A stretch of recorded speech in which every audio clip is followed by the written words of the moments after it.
Cuman dukanya itu kalau dalam dunia kita tuh dunia ambulan, kegagalan utamanya seorang sopir ambulan itu kalau kita nganter pasien terus pasiennya meninggal di jalan. Gue pernah nanya kan ke dia, terus kalau di CCTV gimana mas itu? Iya kan pasti ada CCTV. Benar, ya, gitu. Cek gimana? Ada beberapa yang ketangkap mas gitu, artinya memang tampak di CCTV gitu. Dengan mata yang masih ketutup rambut ya, gue belum melihat. Jadi dia nunduk gini, rambutnya turun begini ya, jadi nutupin matanya. Benar, ya. Okay. tapi itu nyala salah satunya. Dengan kondisi kosong. Di situ ini gue berhenti nih ngomong. Halo semuanya, selamat malam, selamat datang lagi di Lari Malam Misteri. Mas Bayu. Ya, Apa kabar? Alhamdulillah. Jadi spesial banget nih di malam Jumat kali ini untuk konten Lari Malam Misteri kita kedatangan bintang tamu yang sangat spesial. Namanya adalah Mas Andika Bayu.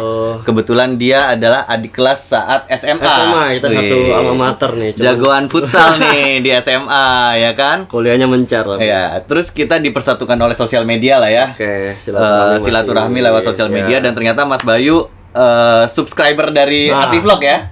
Itu penonton setia Lari Malam Misteri. Kontennya apalagi pas sama keluarga tuh itu sih. Iya, karena di Ativlog channel itu nggak cuman konten-konten horor, ada daily vlog, ada family, hotel, makanan, review segala macam komplit gado-gado. Kalian bisa follow, bisa subscribe. Oke, jadi singkat cerita kita kontak-kontakan di sosmed, Mas Bayu nonton konten Lari, dan ternyata Mas Bayu ini punya juga nih pengalaman-pengalaman horor, betul ya? Benar. Terus cerita ternyata Mas Bayu saat ini berprofesi sebagai driver ambulans ya. Di salah satu puskesmas lah di Jakarta. Oke, kita tidak usah sebutkan nama puskesmasnya ya.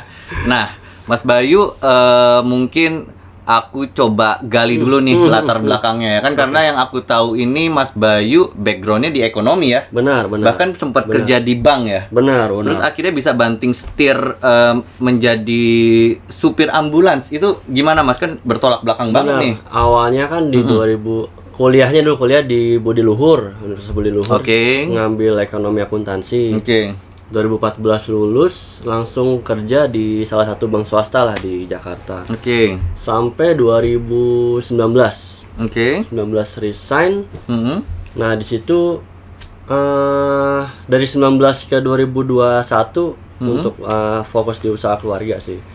Gitu, ada nyokap, ada WO, dan kebetulan pandemi juga. Iya. Jadinya ada hajatan berkurang ya. Benar. Kan terbatas, ada kesempatan berkarir di driver ambulan. Coba lah, nggak ada salahnya juga. Itu gimana? Mas Bayu apply atau ada yang menawarkan? Karena kan di 2019 itu sampai 2021 itu selain bantu keluarga, usaha keluarga, di Gokar juga sempat aktif gitu. Dan ngerasa ya namanya jadi driver ambulans kan, kenapa enggak, karena kan banyak nolong orang juga, job desk-nya kan. Iya, betul, mulia ya. Benar, profesi yang mulia sih ambulans. Orang sakit, ibu hamil kayak gitu. Kenapa enggak gitu. Dan memang banyak pergolakan batin sih di situ, antara kerja di bank sama nabrak banget kan Mas ya, bertolak belakang lah ya. Dari pegawai bank ke driver ambulans, tapi gue yakin selama kita di jalur yang diridhoin Allah ya, dan bertujuan baik ya. Bertujuan baik ya, jalanin aja lah. Dari bekerja di bank dengan terusnya Mas Bayu sekarang menjadi driver ambulans. Apa nih yang paling dirasain perbedaannya dari dua hal itu? Yang pertama ketenangan batin sih Mas. Artinya saya kerja di bank, kalau dari salary, dari gaji jauh sebenarnya ya. Jauh lebih besar di bank. Benar. Dan tekanan kerja juga. Sebenarnya tekanan kerja relatif ya, karena di bank itu kan orientasinya mungkin ada laporan-laporan yang harus dikelarin ya di hari yang sama, sampai mungkin lembur lah bahasa kerjanya. Nah, cuman kalau bedanya di sopir ambulan tuh lebih ke adrenalin sih. Kalau di situasi kita harus bawa pasien yang dalam kondisi darurat, tapi kita harus memperhatikan juga hak dari pengguna jalan yang lain, Yes, kayak betul, gitu kan. betul. Nah itu ya inilah apa namanya? Challenging ya. Benar. Challenging ya. Wah, keren. Nah, balik lagi nih Mas Bayu kan sudah berkeluarga ya, Sudah. istri. Nah, terus dari keluarga gimana nih dengan keputusan Mas Bayu ini? Baik itu mungkin orang tua Benar. sama juga istri nih. Gimana dukungan mereka atau mungkin justru ada yang sebaiknya jangan gitu. Gimana? Coba diceritain. Kalau awalnya sih saya ngasih pengertian ke orang tua sama istri, karena ini ada kesempatan nih untuk jadi driver ambulan. Oke. Cuman kan konotasi supir itu kan kadang dipandang rendah ya. Bang, ya. Itu sebenarnya yang salah sih sebenarnya. Iya. Karena apapun kerjaannya selama itu halal juga. Halal dan tidak merugikan orang lain ya. Benar, jalanin aja, apalagi ini terlebih bawa ambulan gitu. Betul. Nolongin orang sakit, bawa ibu hamil mau lahirin atau ya itulah. Gitu, dan mereka sih alhamdulillahnya langsung support gitu. Dan mereka ragunya itu kamu kan belum pernah bawa ambulan gitu. Dan itu kan harus ada pelatihannya dulu. Nah, saya bilang jalanin aja dulu, coba. Nanti kan namanya kendaraan itu kan adaptasinya ya karena kita belum pernah bawa aja sih, Mas. Iya, betul. Benar. Kalau udah sering bawa ya nanti udah makanya kan ada kata atau kalimat bisa karena terbiasa. Benar, ya kan benar. kalau nggak pernah dicoba ya mana tahu Benar, gitu kan. iya. Nah, kita udah masuk nih ambulan. Mungkin orang cuma taunya khususnya buat banyak orang sih mungkin yang belum tahu nih sisi lain dari ambulan, karena kan mungkin beberapa cuma bisa papasan di jalan yang memang ketika dia lewat harus kita dahulukan gitu ya. Nah, sebetulnya job desk dari driver ambulan itu ngapain aja, Mas Bayu? Kalau bedanya kan ada beberapa tipe ambulans ya. Yang pertama itu kan mungkin ada mobil jenazah, ambulans kedaruratan. Nah, mungkin di gua ini masuk ke kategori ambulans kedaruratan. Jadi secara nggak langsung bukan untuk mobil ambulan yang sering bawa jenazah lah, bawa mayat gitu, tapi lebih ke mereka pasien-pasien yang membutuhkan pertolongan pertama, khususnya rujukan ya Bang ya. Jadi kan di puskesmas itu kan nggak semuanya bisa ditangani di sana gitu. Nah, jadi mungkin ada pasien datang ke puskesmas tapi harus ditangani ke alat-alat yang lebih memadai dan yang nggak ada di puskesmas. Nah, itu kita yang merujuk ke rumah sakit besar yang lebih besar lah gitu. Terus macam-macam sih. Terus misalkan ada ibu hamil yang diharuskan untuk sesar gitu kan, di puskesmas itu kan nggak bisa disesar ya, harus di rumah sakit besar. Nah, itu kita rujuk ke sana. Gitu.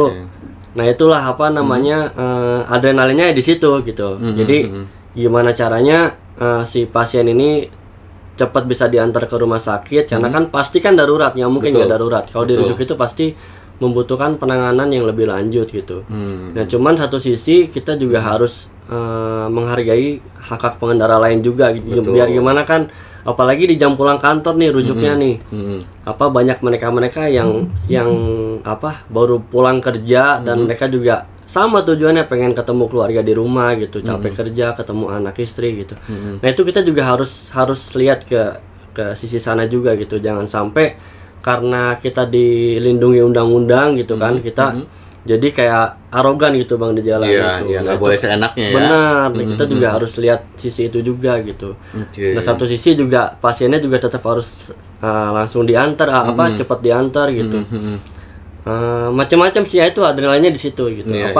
Pergolakan emosinya tuh di situ. Kalau kitanya nggak tenang, nah apalagi di dalam mobil ambulan tuh kadang ada tuh keluarga pasien tuh yang ya kita nggak nyalain juga sih, mungkin juga dia panik ya, kondisinya benar, situasi kondisinya pengen yang terbaik untuk keluarganya juga gitu ya. Jadi nge-push drivernya ya, benar, ayo Bang buruan benar, gitu ya. Nah disitulah kita harus tenang ya. Ya telan aja lah mereka mau ada tekanan ya udah kita fokus aja untuk nyetir gitu. Tadi kan ambulans ada memang ambulans jenazah, ada ambulans untuk kedaruratan. Secara fisiknya ada bedanya nggak sih? Sebenarnya bedanya kontras sih Bang. Dalam arti kalau di mobil jenazah itu dia nggak ada alat-alat pendukung untuk penanganan pertama gitu, kayak contoh oksigen, apa namanya, alat detak jantung, kayak gitu-gitulah. Oke, nah itu kan terlihat ketika di dalam ya. Kalau dari luarnya dari tulisannya sebenarnya ada sih, Bang. ambulans jenazah gitu. Ambulans jenazah gitu kan. Kalau oke. di rumah-rumah apa namanya, rumah-rumah duka tuh kereta jenazah kayak gitu-gitu. Oh, memang ada tulisannya ya. Dan dia biasanya tembus pandang apa namanya, kacanya, benar. Oke. Dia biar yang di luar tuh bisa lihat, oh ini memang bener nganter jenazah. Cuma kan kalau ambulans daruratan dia dibikin gelap karena ya memang kan privasi si pasien gitu. Apalagi kayak ibu hamil gitu kan cuman pakai kain doang kadang kan. Terus juga mungkin ada pasien-pasien gawat darurat yang mungkin ada luka-luka yang ya itu privasi sih. Privasi si pasien itu jadi kita jaga banget. Makanya kacanya gelap kalau benar. Berarti secara fisik bedanya itu ya. Pasien-pasien yang kayak apa nih yang biasanya dirujuk sama Mas Bayu?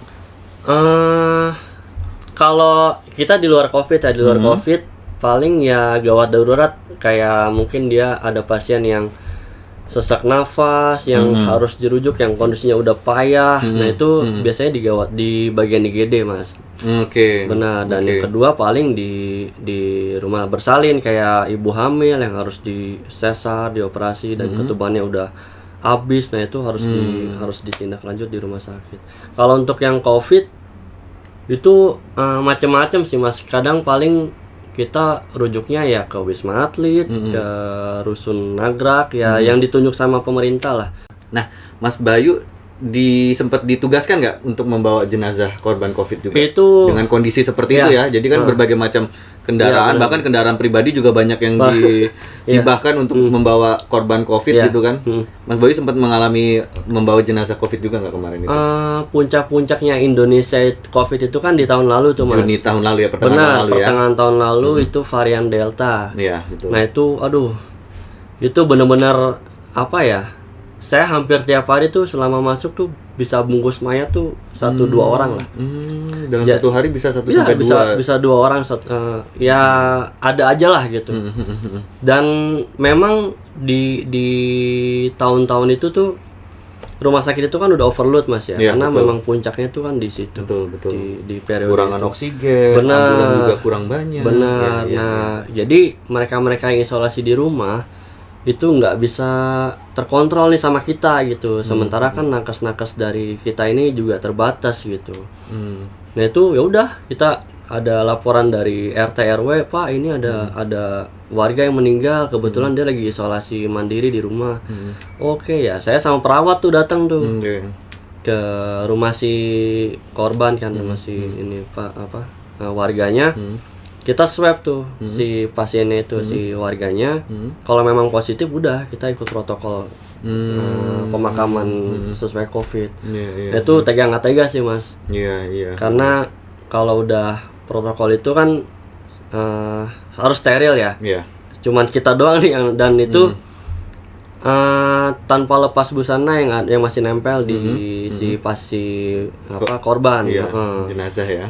Jadi teknisnya tuh si korban ini dalam kondisi udah meninggal, kita swab terus antigennya positif, udah kita koordinasi dan protokol kesehatannya tuh nggak sebentar tuh, Mas. Untuk pemakamannya kita perlu koordinasi juga sama kecamatan untuk peti matinya, sama karena khusus ya. Benar, sama kantong mayatnya, sama plesternya gitu. Nah dan itu stepnya tuh panjang. Karena satu mayat itu bisa sejam lah. Dengan kondisi kalau jenazah normal berapa lama buat perbandingan? Kalau normal itu kan kalau di swab, misalkan di swab nih, dia isolasi, kita swab antigennya negatif, udah kita lepas tangan, Mas. Jadi keluarga ya pemakaman pada umumnya lah, pada normalnya. Nah yang repot ini kan kalau dia-nya positif gitu. Nah itu step-stepnya kita, pasiennya itu dalam kondisi busana yang masih melekat gitu, kita plester tuh. Dari ujung pala sampai ujung kaki. Mohon maaf, seperti mumi berarti ya. Benar. Tapi kalau mumi kan perban, kalau ini berarti plester ya. Plester bening lah gitu. Terus kita udah, terus kita masukin kantong mayat. Masukin kantong mayat, sletingnya itu kita lem lagi. Oh, oke. jadi biar memastikan rapat ya di dalam ya. benar, kita lem. Setelah itu kantong mayat yang udah dilem tadi kita plester Plaster lagi. lagi. Kita plester lagi, panjang prosesnya. Untuk memastikan tidak ada celah sama benar, sekali ya. benar. Oke. Setelah itu baru dimasukin ke Peti. peti. Oke. Peti kita pantek, kita plester lagi petinya. Gitu. Nah, setelah di situ dan kita udah sterilkan kamarnya, rumahnya, kita semprot desinfektan, udah keluarga mau nyolatin, kalau dalam Islam ya mau disolatin atau mungkin dalam agama lain saya kurang paham juga, udah steril, jadi udah bisa dimakamkan sesuai, maksudnya proses keagamaannya udah normal lah, kayak orang nggak kena COVID gitu, karena kita udah jamin itu udah steril gitu, mau disolatin mau ya kayak biasa lah. Iya. Ya pasti itu juga Mas Bayu sebagai driver yang membawa itu pasti akan ada rasa deg-degan juga, tapi balik lagi panggilan kemanusiaan ya, Itu dia, di Mas. jiwanya ya, untuk bisa bermanfaat bagi orang lain ya. Luar biasa. Dan luar biasa. respectnya juga sama teman-teman PPSU sih. Jadi Apa itu? nah ini gue salutnya ya sama PPSU itu. PPS itu PPSU apa? yang tim Oren itu loh, Mas. Oh, oke. Dia kan job desk-nya sebenarnya menjaga fasilitas penunjang yang ada di DKI gitu. Mungkin dia ya dalam hal ini sub kelurahannya. Jadi setiap kelurahan ada tim PPSU. Nah, udah dia fasilitas kemasyarakatan dalam satu kelurahan itu dijaga, dibersihin, ya macam-macam lah. Mungkin ada kerja bakti nanti. Iya. Nah, ini dia ngambil kesempatan ini untuk ya gitulah berbakti sama warganya gitu. Iya. Jadi nggak mungkin kan gua dalam proses tadi pemakaman COVID itu sendirian, nah itu dibantu sama mereka. PPSU tadi itu. Benar, kita koordinasi sama kecamatan, Pak, minta tolong tim PPSU diperbantukan untuk proses pemakaman COVID. Nah udah dikirim 5 orang, udah kita kasih APD itu 5 orang kita pakai gitu. Nah kita bantuin tuh pakai APD, kan dia nggak kurang paham juga. Iya. Jangan sampai dia pulang malah dia nularin keluarganya, kasihan juga. Iya, betul. Respect sih sama PPSU. Luar biasa. Terima kasih banyak. Benar-benar Sehat-sehat semua pasukan PPSU. Iya, dan pasti ya sekecil apapun yang mereka tuai kan itu mereka tanam akan mereka panen sendiri ya. Luar biasa. Nah, ini balik lagi nih ke orang-orang baik nih tadi PPSU yang mau sukarela lah membantu korban-korban COVID. Kita sebagai awam di jalanan juga sering lihat ya ambulan dengan sirenenya terburu-buru ke suatu lokasi, dibantu nih sama orang-orang sekitar. Ada teman-teman dari ojol ya kan, ya orang-orang sipil juga ya kan. Benar. Ya menjaga jalannya ambulan lah itu. Nah, itu mereka tuh sebetulnya orang-orang yang memang diarahkan untuk itu atau ya memang spontan aja mereka melakukan itu di jalanan. Memang ada beberapa juga yang dia punya komunitas sih, Mas. Oke. Jadi namanya X-Source namanya. X-Source.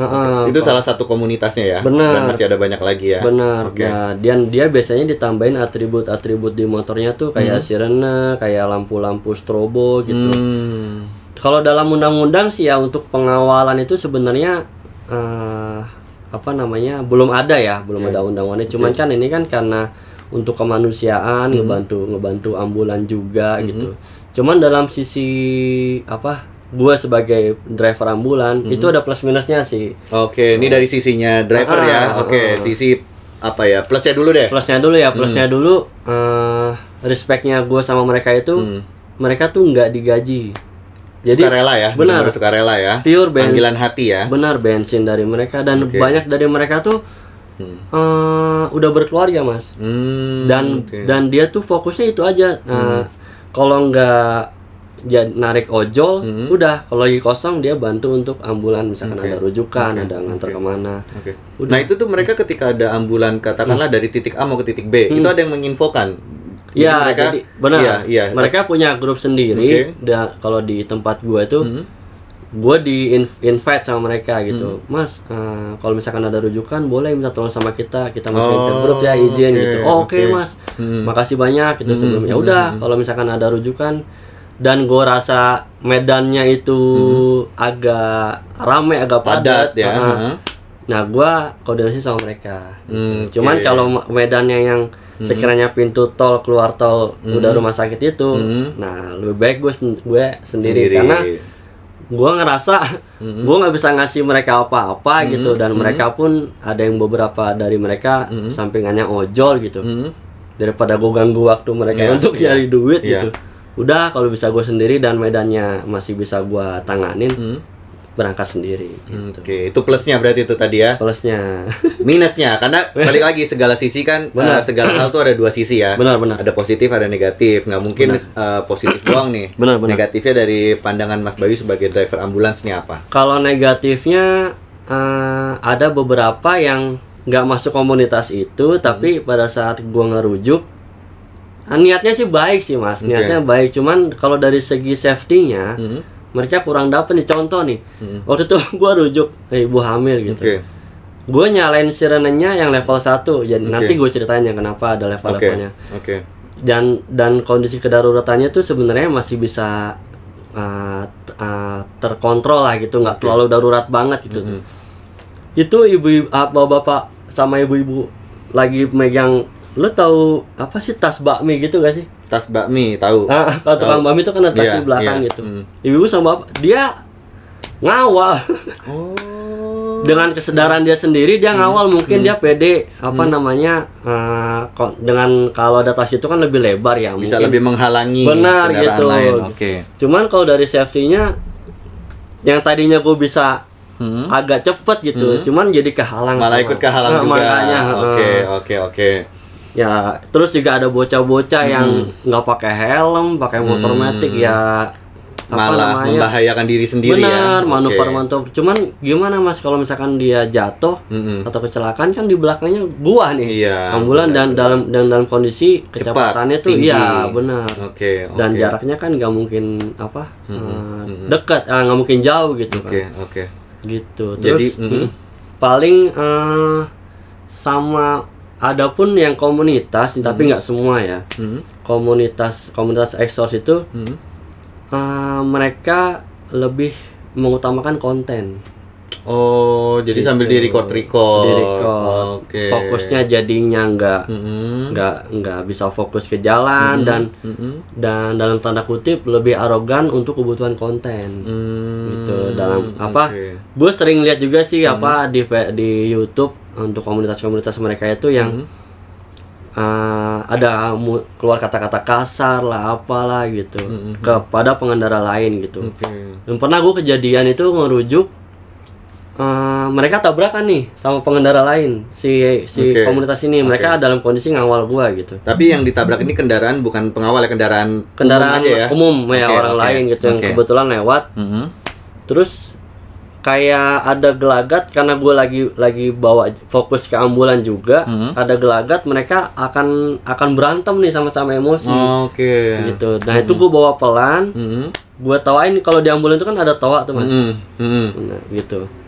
Ya udah gue tawain kalau kalian berantem jangan ngawal saya. Saya bilang gitu. Tolong hormati pengendaraan. Itu tadi saya nekanin itu, poin itu.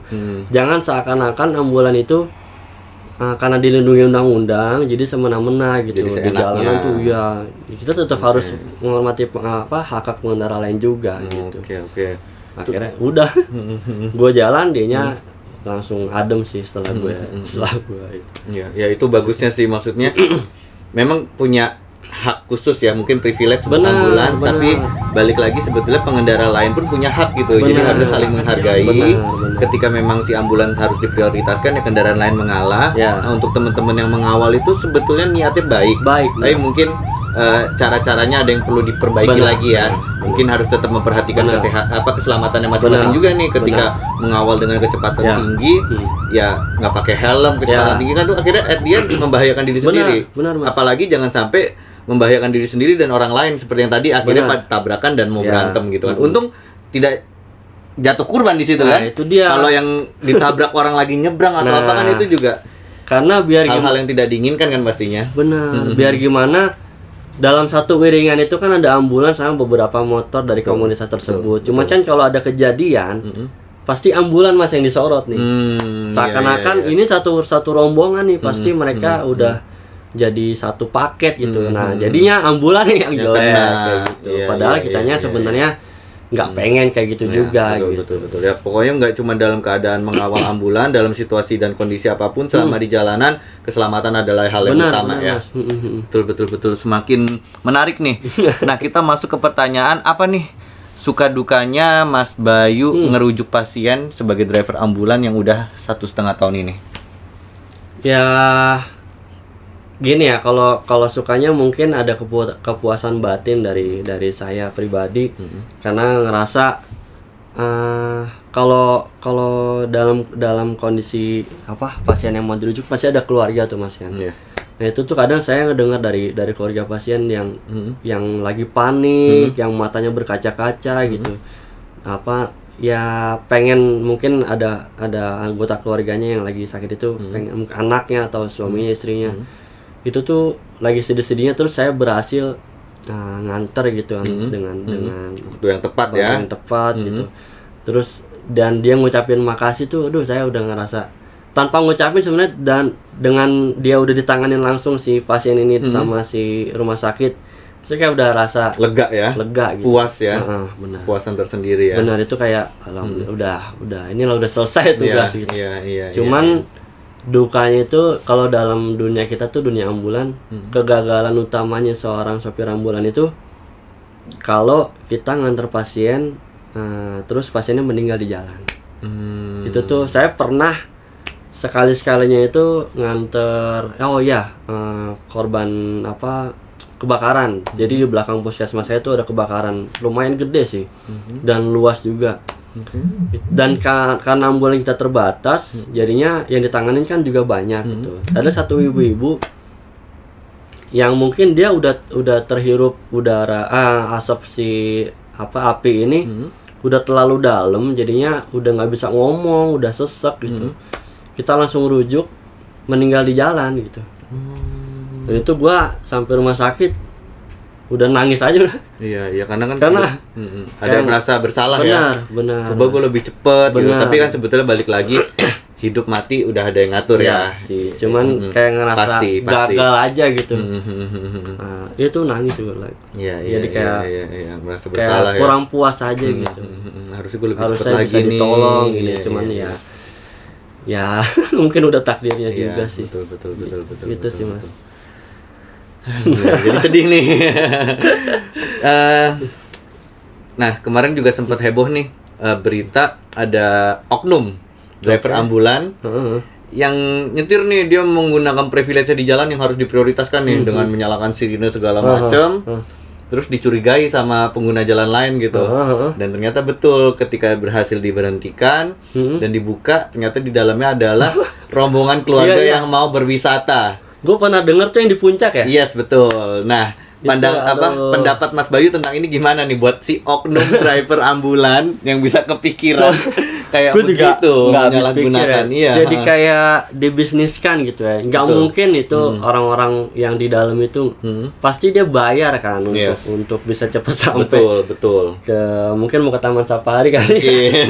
Safari night ya.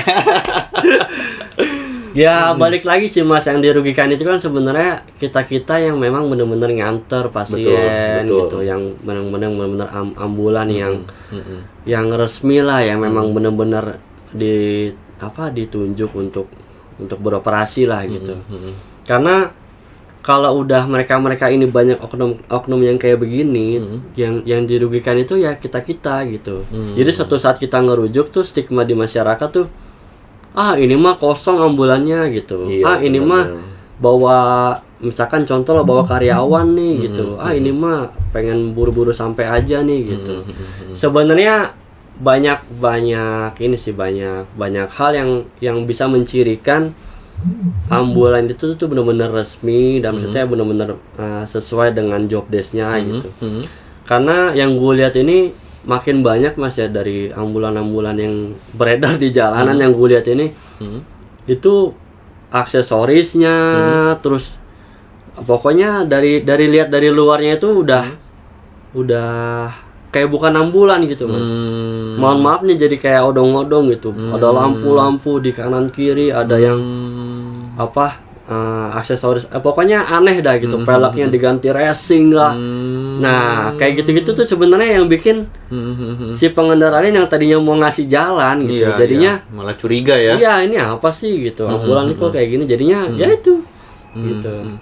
Makanya syukurnya nih si ada yang peduli gitu, yang curiga gitu, yang kasusnya yang di Puncak tadi. itu bener aja kan si polisinya cross check, Ternyata keluarga Ya. berwisata. Iya. benar, karena mereka sopir ambulan yang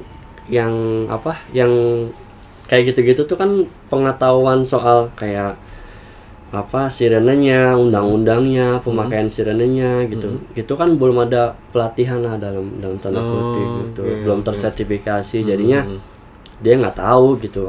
Taunya cuman bawa ambulan, nyalain berisik nih, nyalain sirene berisik, udah ngebut gitu, udah nyampe gitu.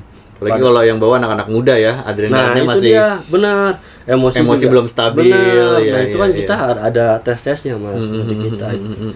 Ada ya kayak gitulah. Makanya nggak habis pikir aja sih bisa ada muncul ide. Ngobjekin gitu ya. Makanya aduh. Ngambil keuntungan dari Itu mungkin privilege satu yang hari dimiliki. berapa rit kali ya? Iya, ya Nah, kan? itu. Aduh. Karena sebetulnya kalau nggak salah waktu mudik kemarin yang juga dilarang ada juga ya? kelompok satu keluarga yang juga akhirnya nyewa ambulan buat mudik gitu. Itulah kayak gitu-gitu. Ya kan? Makanya nah ya kebanyakan sih mereka yang kayak hibahan sih, Mas, ambulan hibahan. Ya nggak semuanya ya, mungkin oknum-oknum yang hibahan dari parpol, dari perusahaan tertentu gitu. Nah, itu karena maintenance-nya kurang gitu, jadinya jarang terpakai, ya itulah dimanfaatkan sama oknum-oknum yang kayak Salah gitu. gunakan ya. Benar. Sayang banget. Tobat ya. Driver-driver ambulan oknum. Jangan seperti itu Anda. Karena terbukti kemarin juga sempat viral ketika ternyata sudah ada nih ambulan yang memang membawa pasien buru-buru. Ya gue nggak tahu ya ada trauma apa sama si pemilik mobil ini. Mobil mewah loh padahal. Dia ngalangin ambulan ya. Entah karena kesenggol atau apa, kita benar-benar dialangin sampai ke rumah sakit. Dan kalau nggak salah juga sampai rumah sakit ya karena dialang-alangin itu tadi terlambat si pasien dibawa ke rumah sakit. Waduh. Ya itu kan mungkin Nah, ya itu dia yang juga kan. benar. Ya, akhirnya dirugiin ya Nah, itu ambulan-ambulan dia yang memang dalam tugas gitu. Benar, yang kayak gitu-gitu tuh. Oke, jadi malam ini spesial banget. Gue bercerita langsung, cerita horor langsung dengan narsumnya.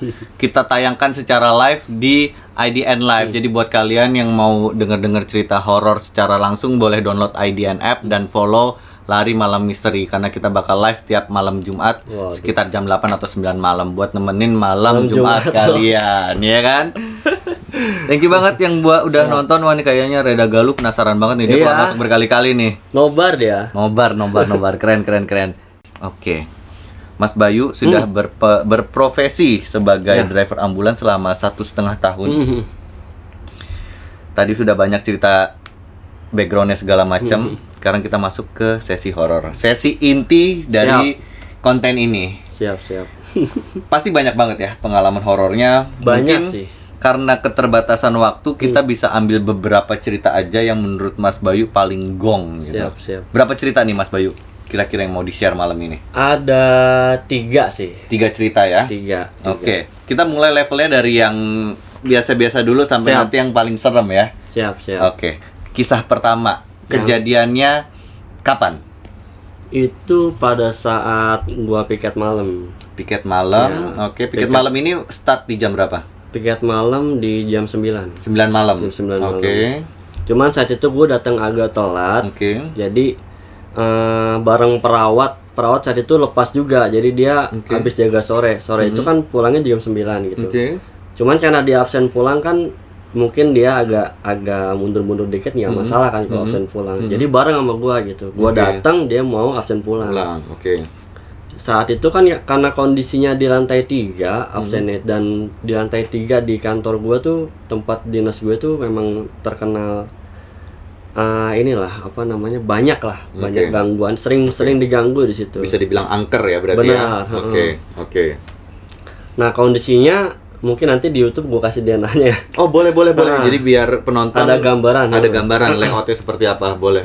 Saat itu gue naik dari tangga darurat. Tangga darurat itu memang pasti gelap kan tangga darurat. Naik sampai lantai 3. Oke. Terus karena absennya tuh di dalam di ruang TU dan kebanyakan teman-teman gue tuh kalau dinas malam mau dinas malam atau pas pulang dinas sore gitu, berarti kan jam 9-an gitu. Itu pasti nunggu ada temennya. Oke. Gitu. Dia yang udah tuh kayak gitu, apalagi kayak bidan, cewek-cewek gitu kan, farmasi kan perempuan. Pasti nunggu ada temennya karena lumayan mencekam gitu. Sering terjadi gangguan juga ya. Gitu. Jadi udah parno duluan. Benar gitu. Oke. Terus gue naik tangga darurat, masuk ke ruang TU. Udah biasa aja gue sambil ngobrol karena untuk mencairkan suasana gitu. Oke. Gue absen, teman gue absen, terus ada kayak suara gitu dari ruangan TU itu. Oke. Terus temen gue sama temen gue lihat-lihatan gitu. Dua-duanya mendengar itu. Oke. Dua-duanya sama-sama dengar. Terus karena gue pada saat masuk ke ruang TU itu fokus sama handphone ya sambil ngobrol gitu. Temen gue tuh nggak megang handphone saat itu. Jadi dia di depan, gue di belakang gitu. Masuk ke ruang TU pas di dalam itu dia ngomong, "Mas, lu jangan kaget ya." Gitu. Sorry, temen lo nih cewek cowok? Cowok, oke. Orang IGD perawat. Oke. "Mas, jangan kaget ya. Di lorong seberang itu ada kuntilanak." Pada saat nanti kita lewat, gue nggak tahu nih pada saat kita keluar masih ada apa enggak gitu. Iya.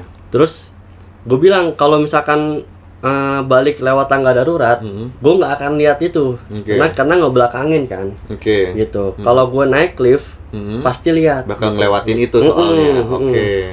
Terus kata temen gue, ini kita mau lewat mana nih? Gue bilang, feeling gue masih ada, kata temen gue gitu.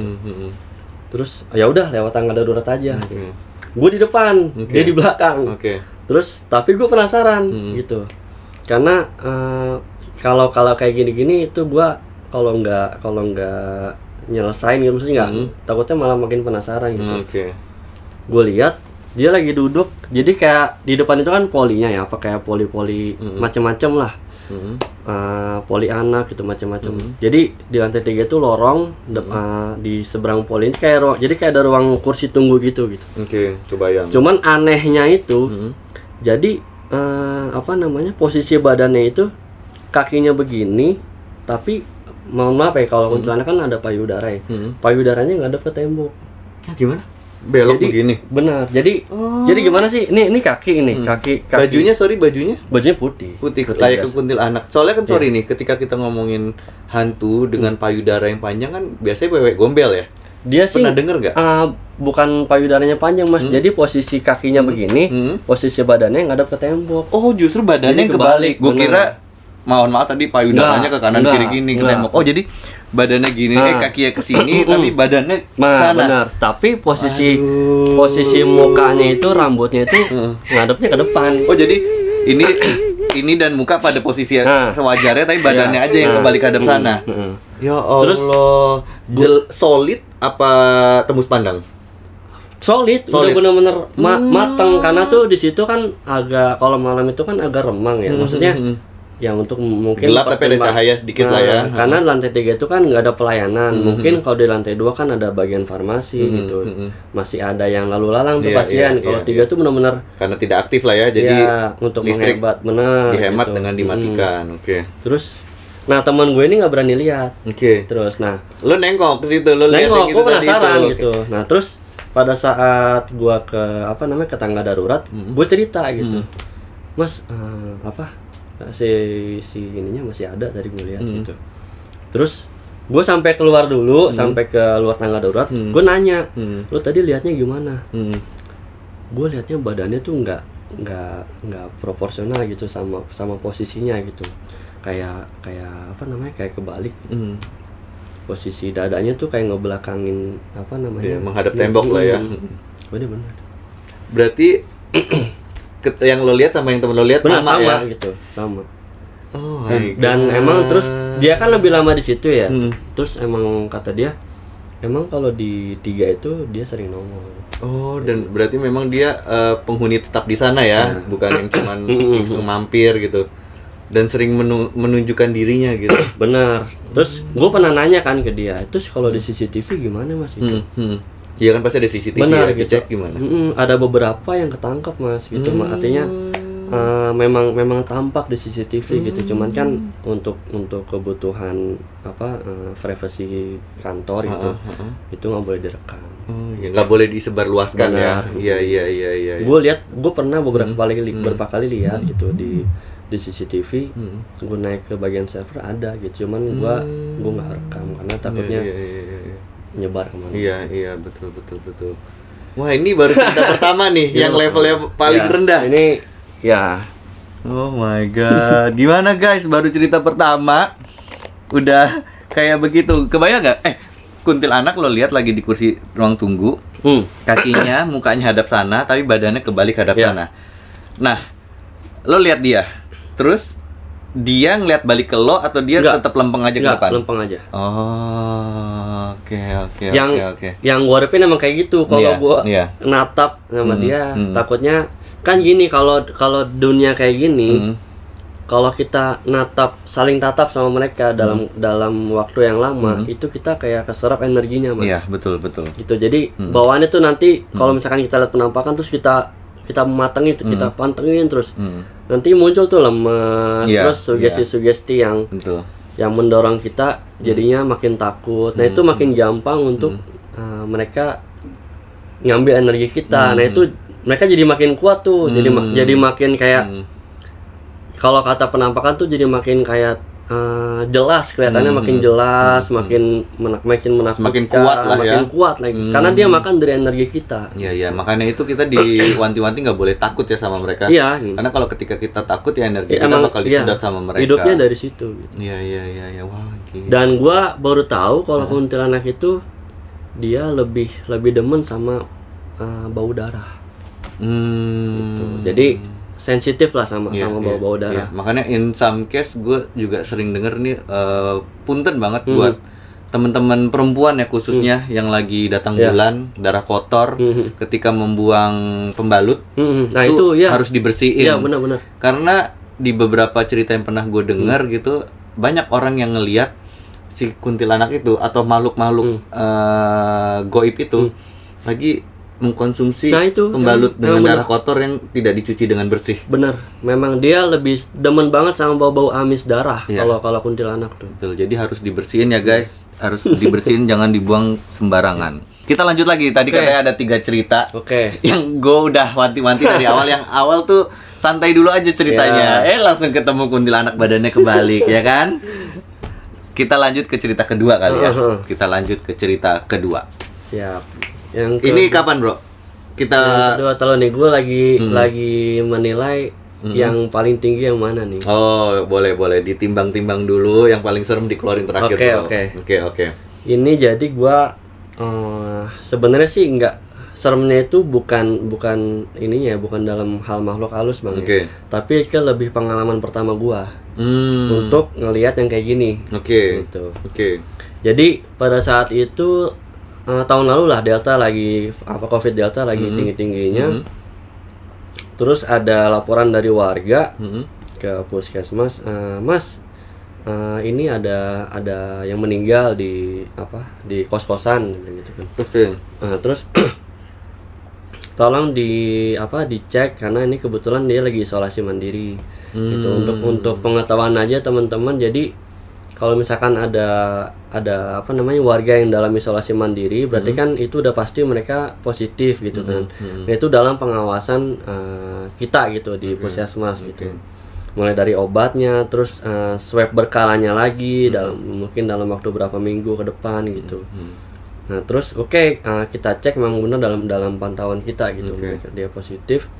Datanglah kita ke lokasi gitu. Di lokasi tuh udah rame, Bang. Kos-kosan ya 4 lantai. Kos-kosan 4 lantai. Udah ada babinsa, udah ada ibu kosnya gitu. Terus sama warga rame, ada hansip segala. Terus udah gue tanya, "Gimana, Bu? Pasiennya kondisinya?"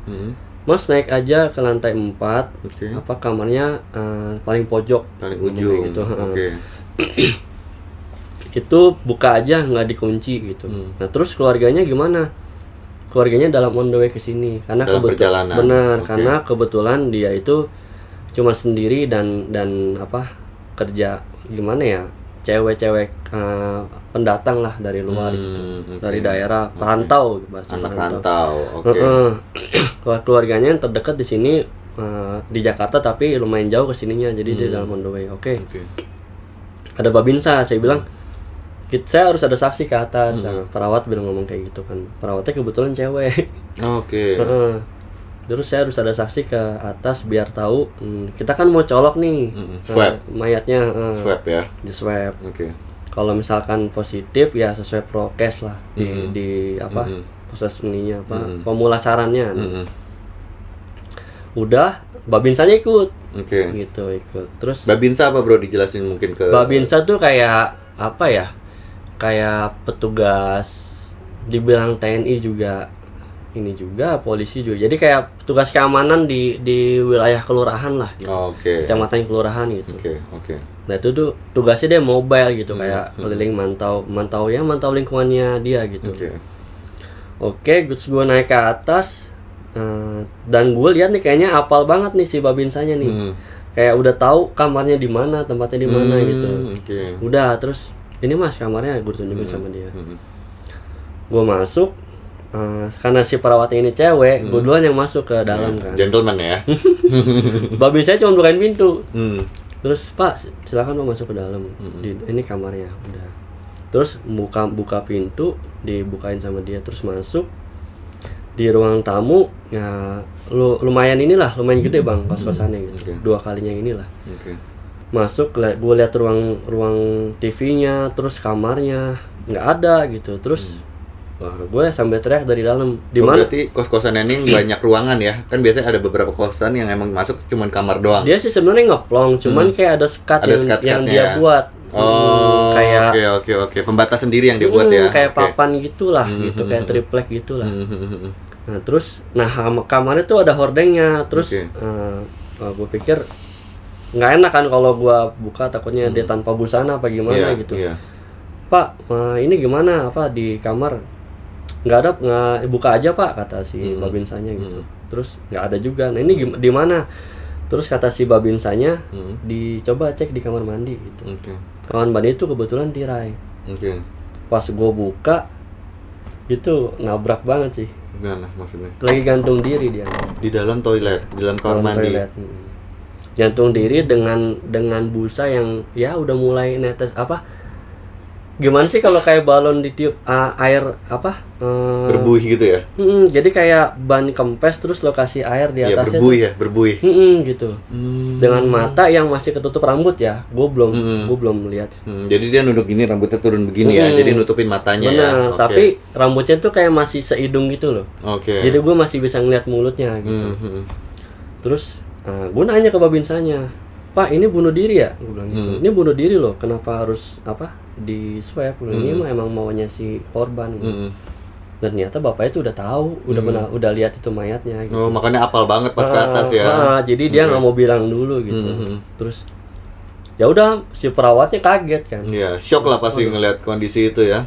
Karena dia cewek kan. Sorry, berbusana bro berarti dia di dalam kamar mandi itu ya. Berbusana. Dan untungnya dia bunuh diri pakai, nggak untung juga sih, maksudnya yang bikin meringankan itu dia bunuh dirinya pakai tambang. Jadi kalau tali tambang itu kalau semakin lama dibebanin sama berat gitu, nah itu makin kendor bang. Jadi memudahkan ketika pelepasan. Benar. Dan kejut dan meninggalnya tuh mungkin nggak, proses hilangnya itu mungkin nggak terlalu sakit kan.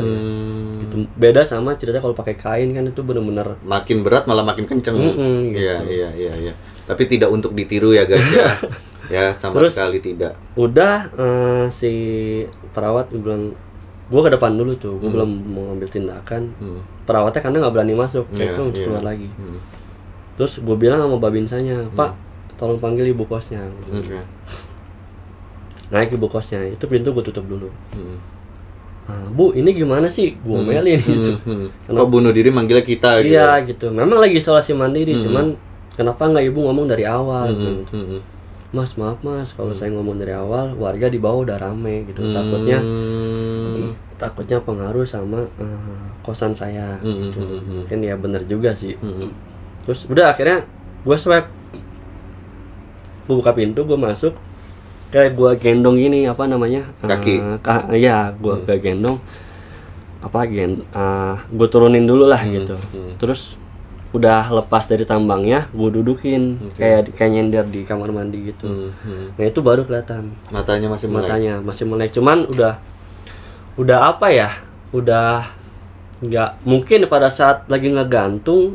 Kalau gue langsung buka ininya apa namanya, rambutnya mungkin masih melotot kali. Cuman itu kayak udah, karena gue udah turunin ininya, tekanannya mungkin udah agak inilah gitu.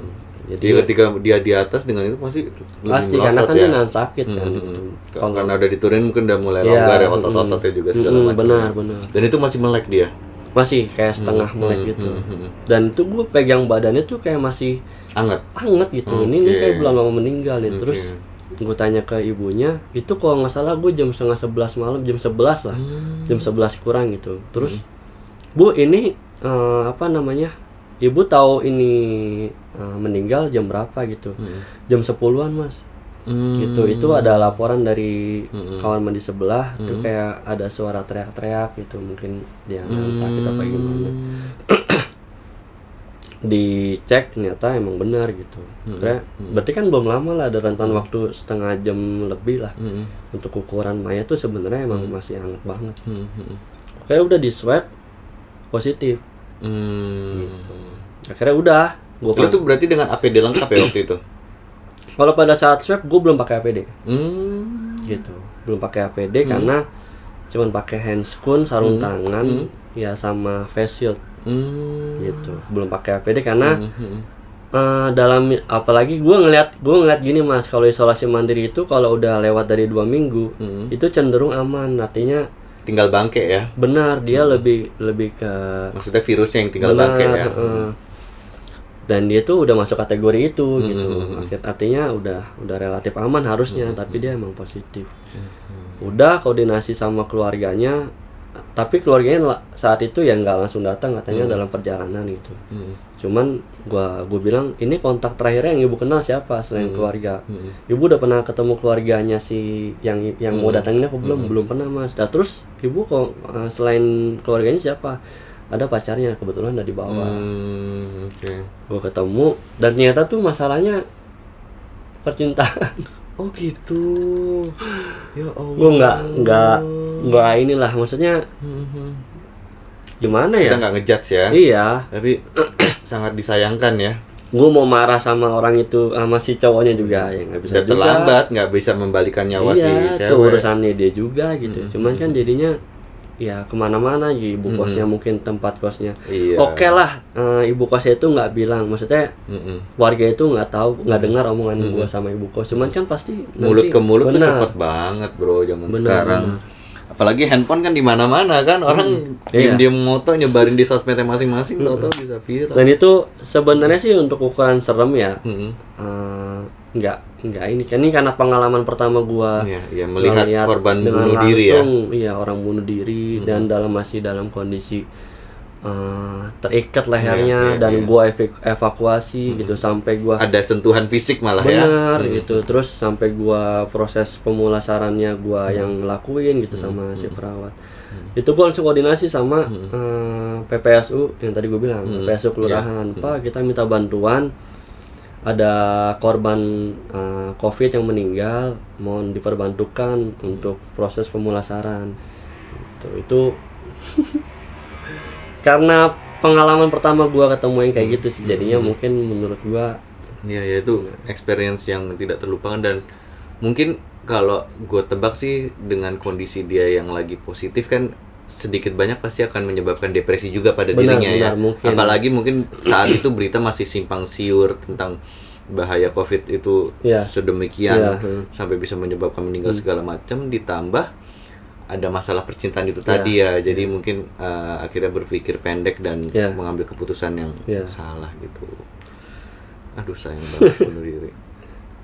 Teman-teman kalau yang punya masalah tuh lebih baik diceritain ya sama siapapun ya. Jangan dipendam sendiri dan jauh-jauhlah dari pikiran mau bunuh diri, itu sama sekali tidak ada menguntungkannya.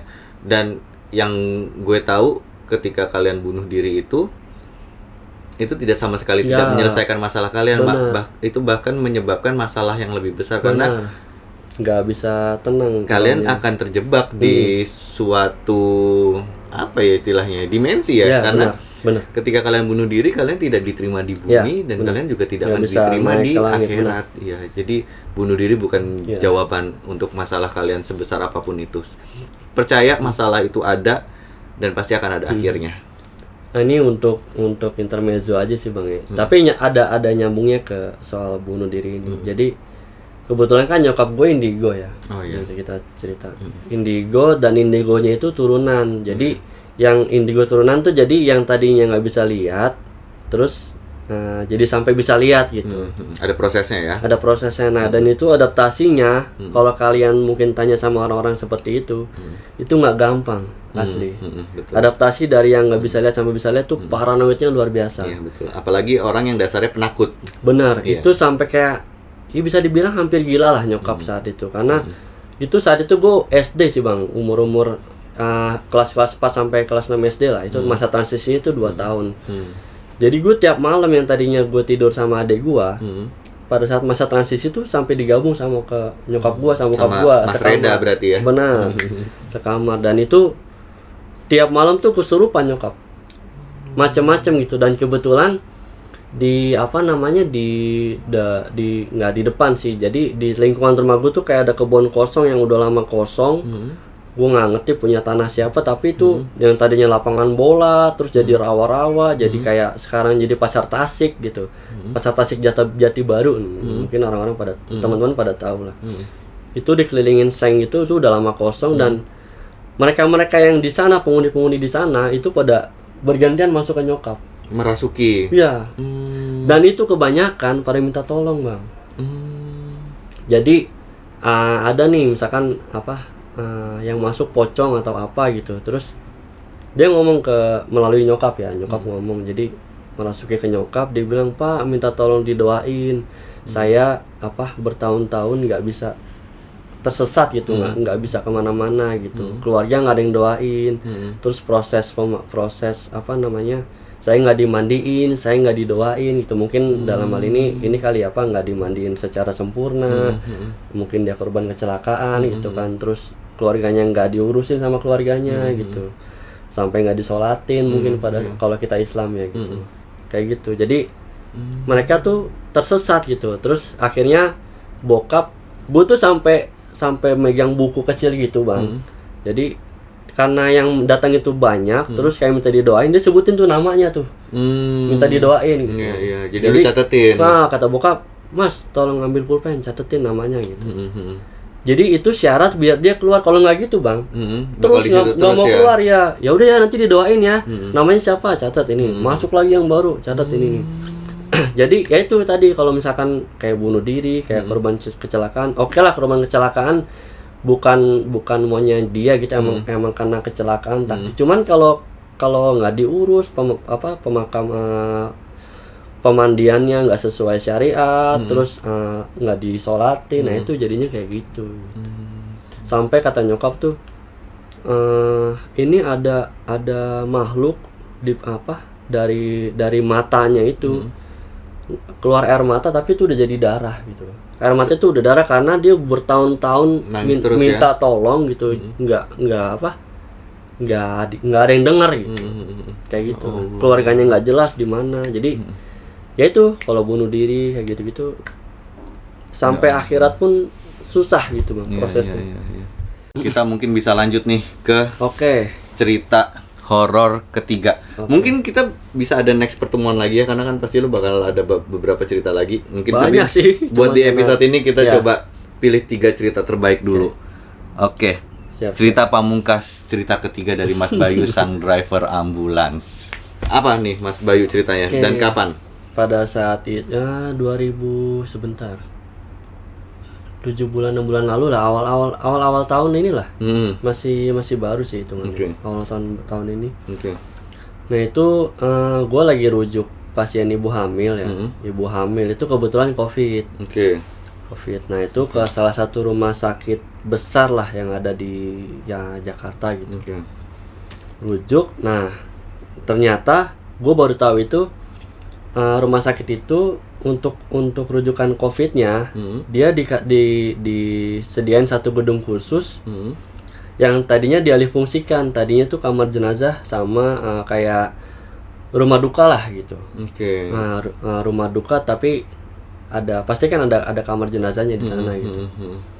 Nah pada saat gue baru masuk, gue mastiin sama ke satpamnya kan, Pak ini bener untuk rujukan COVID, bener Mas, ini dialihfungsikan, oke. Nah si ibu panik nih karena pada saat masuk tuh kan ada pelangnya tuh, Kamar jenazah rumah duka gitu.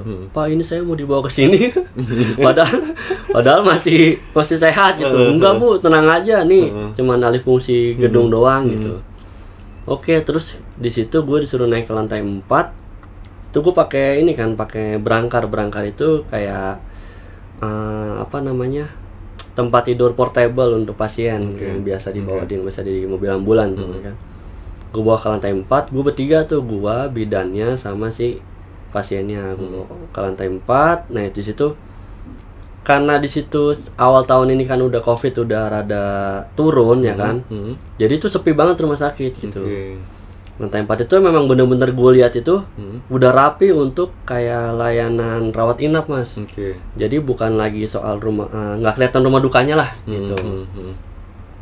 Oke, gue bawa terus. Nah kalau ngerujuk itu kan ada operan tuh, operan dari puskesmas ke rumah sakit. Nah itu apalagi operannya itu ibu hamil. Nah itu agak lama tuh di situ. Dia mau tahu rekam medisnya seperti apa, status bayinya, detak jantungnya, itu lama lah gitu. Akhirnya gue pindahin si pasien ini ke kasurnya rumah sakit gitu kan. Gue bawa berangkar gue nih keluar kan. Terus gue bilang bidannya, Mbak, gue duluan ya naruh berangkar gitu. Nah sambil nunggu lo operan gitu daripada nanti ribet. Oh ya udah Mas. Dan di situ karena itu gedungnya rumah duka, jadi liftnya itu kan agak besar, mungkin pertimbangan dia untuk bawa peti mati apa gimana kan, kayak lift barang lah jatuhnya di situ. Dan itu nutupnya tuh agak lama. Terus dan naiknya tuh lama banget tuh, jadi kayak lift barang lah gitu. Udah gue turun, itu kan lantai 4 ya. Harusnya ke lantai 1, gue pencet lantai 1. Tuh pintunya lama nutupnya, terus turun pelan-pelan, berhenti di lantai 2. Lantai 2 itu pintu kebuka pelan-pelan. Nah itu tempat cucinya jenazah. Situ. Dan itu sepenglihatan gua itu kayak kalau lo pernah ke kamar jenazah ngurus keluarga Mas, di situ kayak ada tempat pemandian jenazah, kayak tempat cuci jenazah lah. Itu kayak ada ubin, dibikin ubin gitu lah. Gitu. Kotak-kotak putih biasa itu ya. Benar. Nah itu ada 4 tuh di situ. Kayak bikin membentuk kotak lah gitu. Di situ gue mikirnya mungkin ini kali ya liftnya apa gimana gitu. Gue tutup lagi. Gue pencet 1. Itu pada saat gue turun satunya tuh nyala Mas. Jadi pada saat di lantai 2 berhenti sendiri, dan satunya tuh ini lagi mati lagi. Terus gue pencet 1, nggak bisa, nggak bisa turun gitu. Kenapa ini gue bilang, gue belum feeling kemana-mana tuh saat itu. Gue bawa naik lagi liftnya, gue ke lantai 4 lagi. Terus gue lihat bedanya. Gue kenapa inisiatif lantai 4? Maksud gue mungkin bedanya udah kelar nih. Jadi bisa sekalian turun sama gue gitu. Gue ke lantai 4 lagi. Berangkar gue tinggal di lift. Gue nengok kan ke selasar gitu kan. Di situ kan kayak ada nurse station gitu, kayak resepsionis gitu lah. Dia operannya di situ. Gue lihat nggak ada, mungkin masih di kamar pasien. Udahlah, gue turun lagi. Gue pencet lantai 1, nyala, terus berhentinya tetap lantai 2. Lantai 2 lagi. Dan tahu apa yang pada saat gue lift lantai 2, itu lo tahu shower mandi kan? Jadi di setiap kayak tempat pemandian jenazah itu ada satu masing-masing shower. Itu nyala salah satunya. Dengan kondisi kosong. Di situ. Ini gue merinding nih ngomong. Gue udah nggak berani natap di situ. Itu nyalanya tuh benar-benar kencang gitu. Dan kedengaran suara gitunya. Dan padahal beberapa saat sebelumnya juga lo kebuka di situ Iya, dan nggak ada apa-apa, shower nyala. nggak ada, biasa iya. aja. Kalau masalah pandangan kamar jenazah dan kiri kanannya tuh kan kayak kulkas jenazah tuh yang aluminium, Iya, yang kayak gitu gitulah.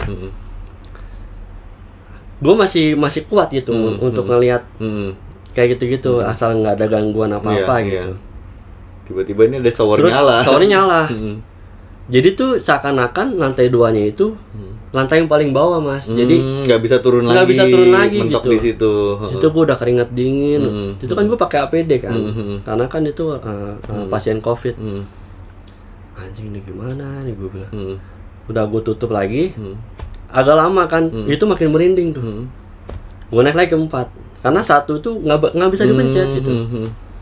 Naik ke atas lantai 4, bidannya belum ada, bodoh amat. Gue samperin. Berangkali gue tinggal di depan lift, gue samperin. Mbak udah belum? Kebetulan udah. Mas Bayu kenapa ngos-ngosan? Nggak apa-apa.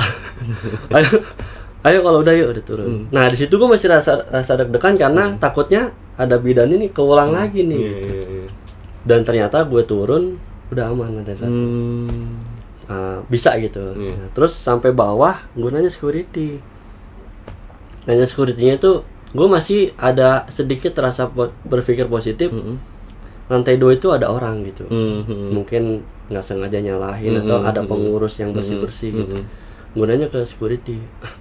Nanyanya nggak langsung nembak gitu. Gue bilang, Pak, ini rumah duka ini kan dialih fungsi ya. Ini biasanya kalau misalkan ada mayat langsung dari tempat rawat inap yang meninggal langsung dibawa kemari. Enggak Mas, kita simpan dulu di lantai 2. Berarti ini gue udah dapat nih, lantai 2 emang tempat. Oh gitu. Ini kalau udah berhenti kayak gini, kalau udah dialih fungsi kayak gini nih, gimana ininya? Enggak, ya lantai 2 kosong, orang itu dikunci. Itu dikunci Mas. Itu selama COVID tuh kita nggak pakai ruangan itu lagi. Ini udah buat COVID. Ya karena jenazahnya nggak dimandikan kan, jenazah COVID kan. Iya. Dan itu udah ada tempat lagi, kita udah dialih fungsi lagi karena nih gedungnya kan lumayan besar, kita alih fungsikan untuk pasien COVID. Di situ udah lemes gue di situ. Karena patah dengan sendirinya gitu. Bercara pikir positif gue saat itu. Ruangan kosong ya. Ada shower nyala gitu. Itu aduh. Gue cerita di mobil sama bidannya. Sama bidannya. Dan kata dia, untung gue nggak langsung turun sama lo Mas ya, kata dia gitu. Bisa ngeliat juga soalnya kalau ikut dia.